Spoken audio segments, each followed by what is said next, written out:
আজকে শিরোর বার্থডে, ওই জন্য ঘর দৌড় পরিষ্কার করা হয়েছে। এছাড়া আজকে গণেশ পুজো রয়েছে, ঠিক আছে। তো এবারে শিরোর জন্য পায়েস করব ফার্স্টে। তো এই জন্য দেখো দুধ নিয়ে এসেছি কালকেও কিছু বাজার নিয়ে এসেছিলাম। দেখো শিরোর বার্থডে তো কী হয়েছে দেখেছো ওই যে গোবিন্দভোগ চালের গন্ধ বেরোচ্ছে। এগুলো কালকে বাজার করে এনেছি। আজকে সকালে দুধ এনেছি, ও দই খেতে ভালোবাসি, এই দইটা নিয়ে এসেছি, ওকে দেবো দুপুরে খাওয়ার সময়। তো এখন চলো স্টার্ট করি শিরোর পায়েসটা ফার্স্টে।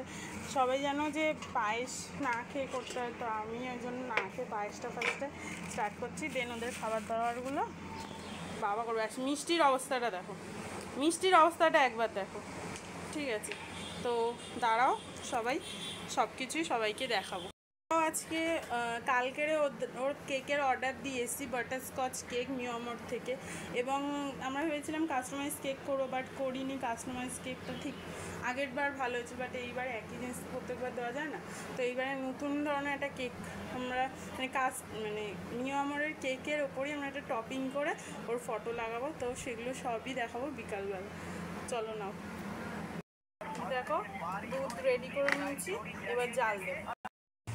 এই যে এখন শিরোর জন্য পায়েস বসিয়েছি গ্যাসে।